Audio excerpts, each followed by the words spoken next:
Bom, gente, voltamos a falar sobre Big Techs porque o governo federal apresentou um novo projeto de regulação econômica das plataformas digitais, das Big Techs, e um dos nomes sugeridos para fiscalizar a regulação seria o CAD, o Conselho Administrativo de Defesa Econômica.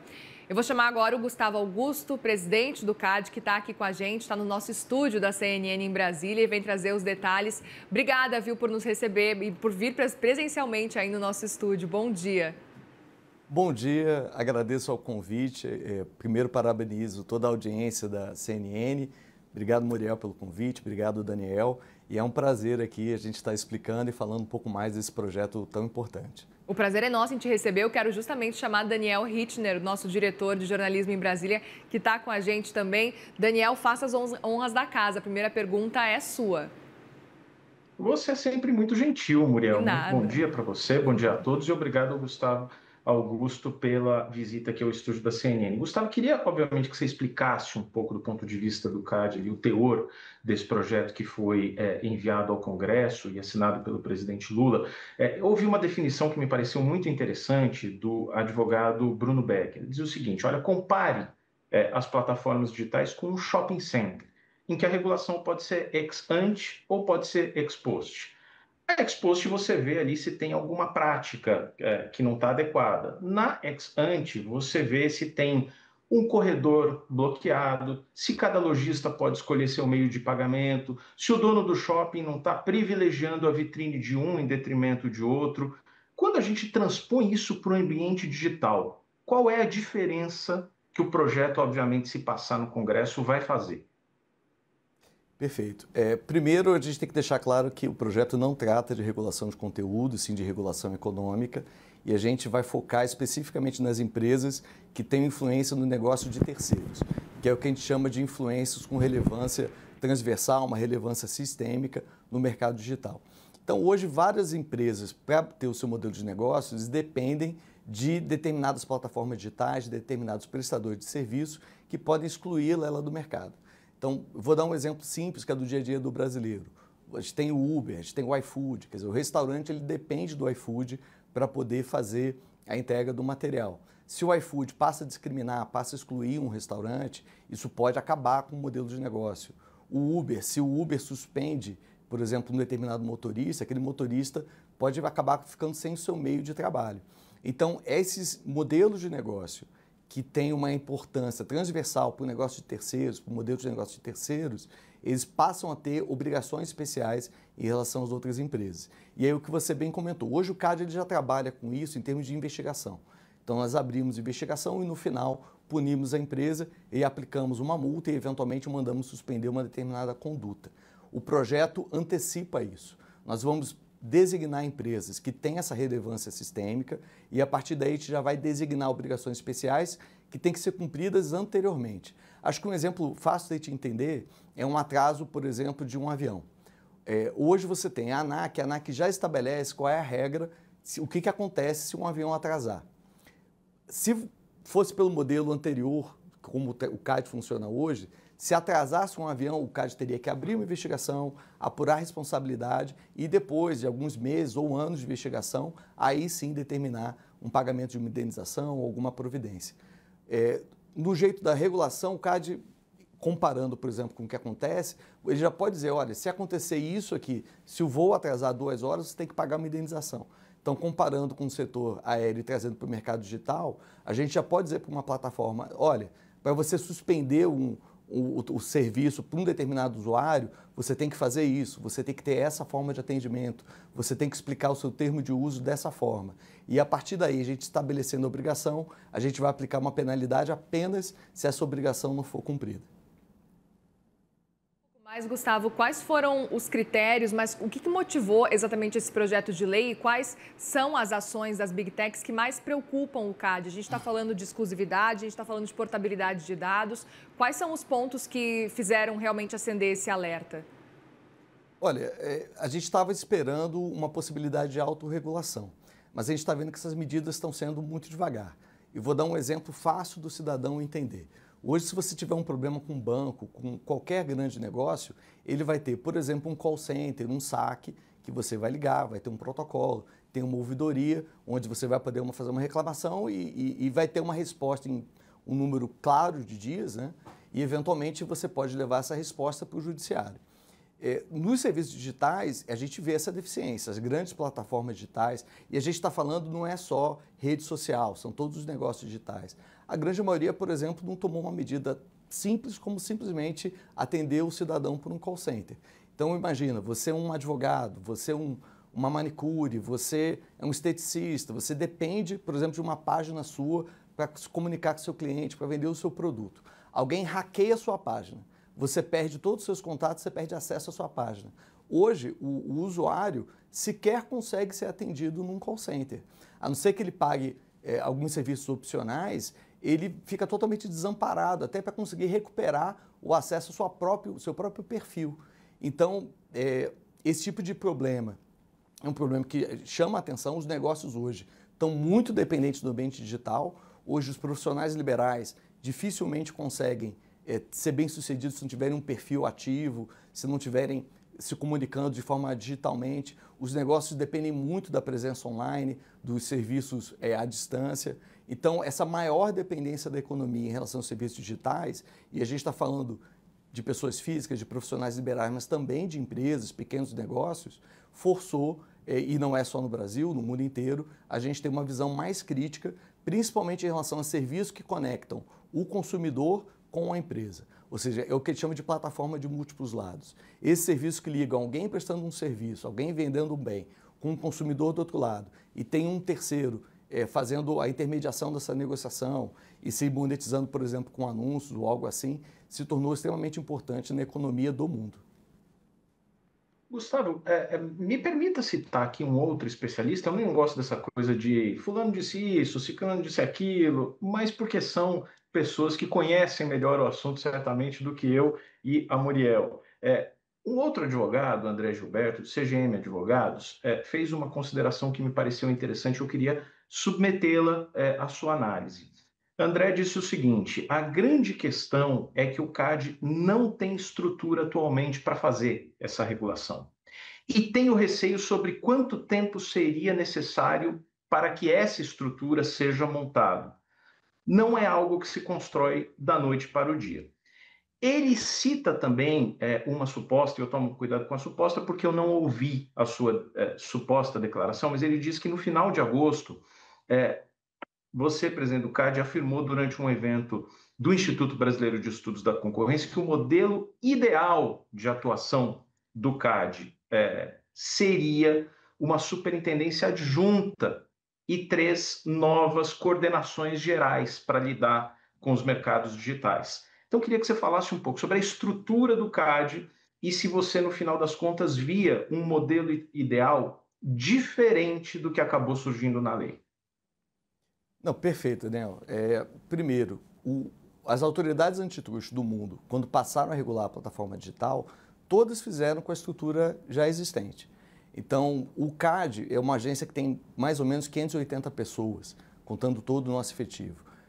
Do ponto de vista de agência antitruste, a gente é uma das maiores do mundo. Se você comparar com as agências europeias, as agências da América Latina, poucas agências têm tanto efetivo, tanto recurso, tanto expertise. A gente é uma agência de 63 anos. Só para te comparar, a maioria das autoridades europeias tem 20 anos. Então, é uma agência com a gente tem uma legislação já muito testada, um corpo muito técnico, muito especializado. O modelo, se vai ser uma nova superintendência digital, se vai ser uma coordenação, se vai ser uma adjuntoria, como é que isso vai ser dentro da estrutura, eu acho que isso é uma coisa pequena. A gente primeiro tem que discutir esse projeto com o Congresso, com o Legislativo, com o Senado, ver qual é a cara que isso vai sair, quais são as obrigações, e a gente pensa no modelo. Eu imagino que a ideia é não ampliar a estrutura do CAD. Ou seja, se a gente fizer alguma ampliação muito pequena, a ideia não é aumentar o tamanho da agência, a ideia não é a gente aumentar recurso. Claro, se isso for uma decisão do governo de se criar uma nova superintendência com mais pessoal, com mais recurso, ok, isso é uma decisão do governo, mas não é o pedido do CAD. O que chamou a atenção, a gente realmente criou-se uma nova superintendência de mercados digitais, mas não há previsão no projeto de mais pessoal e mais recursos. Isso pode ser uma questão da gente discutir. Bem, então faz sentido a gente criar mais uma superintendência, se vai ser o mesmo pessoal? Será que não era mais fácil a gente adaptar simplesmente dentro da nossa organização um setor, de a gente redistribuir o nosso material? Porque, de fato, se você está migrando a economia para a economia digital, bem, por um lado você vai ter mais atuação digital, mas por outro, outros setores começam a ficar mais obsoletos e você pode remanejar o seu pessoal. Então, acho que o CAD está bem preparado, até convido os advogados que quiserem conhecer o CAD. Hoje a gente tem uma estrutura que é padrão internacional, a gente é considerado em vários rankings como uma das 10 maiores agências do mundo. Muito do que está sendo discutido aqui já é feito pelo CAD, o que a gente vai mudar é uma parte apenas das obrigações especiais. Realmente, obrigações especiais não é um tema que o CAD faz, mas o CAD ele já analisa fusões, aquisições, ele já investiga conduta que são muito mais difíceis, ou seja, uma investigação de cartel é muito mais complexa do que, por exemplo, um processo de designar obrigação especial. Vai ter um período de transição, como aconteceu na Europa. A Europa levou mais ou menos 2 ou 3 anos até o modelo estar andando e realmente estar operacional. A gente acha que aqui vai ser um pouco mais rápido, porque essa experiência da europeia já vai nos ensinar muitas lições, mas aí a gente vai fazendo aos poucos e vamos avaliando. Se houver necessidade de expandir a agência, é uma discussão que você tem que ter, mas o nosso propósito, a princípio, é não aumentar o pessoal, não aumentar recursos, a gente se organizar e trabalhar com eficiência. Para a gente entender um pouco mais, como evitar que essa nova regulação gere um excesso de burocracia ou até custos elevados de compliance que acabem depois onerando o consumidor final ou até implementando algumas barreiras de entrada para os concorrentes menores? Como é que vocês enxergam esse cenário? Esse é o equilíbrio mais complexo, né? O primeiro passo é não começar a crescer muito a estrutura. Se você começa a realmente crescer muito a agência, você começa a burocratizar. Então, esse é um primeiro alerta.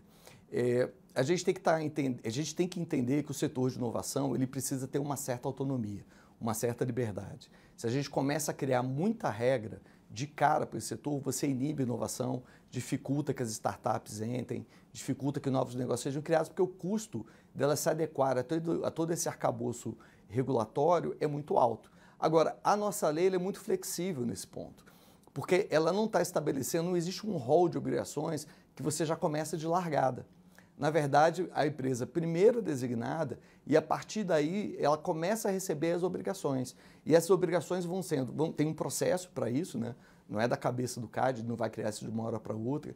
Tem um processo, tem um rito, a gente vai ouvir a sociedade, mas elas vão sendo criadas para e passo, considerando a realidade do mercado. É muito melhor do que você ter um conjunto de, por exemplo, 20, 30 obrigações, que é o que aconteceu no DMA, que todas já começam de início. E aí pode ter um custo regulatório grande. Aqui, de fato, a gente vai poder testar, se perceber que a regra não está funcionando, ela pode ser revista, o CAD vai ter essa flexibilidade, o tribunal vai ter essa flexibilidade de ir moldando. A lei ela tem uma moldura maior, ela diz quais são as obrigações possíveis e o CAD vai poder detalhar. Agora, de fato, essa eu acho que tem que ser uma preocupação do CAD. A gente não pode burocratizar a atividade de inovação.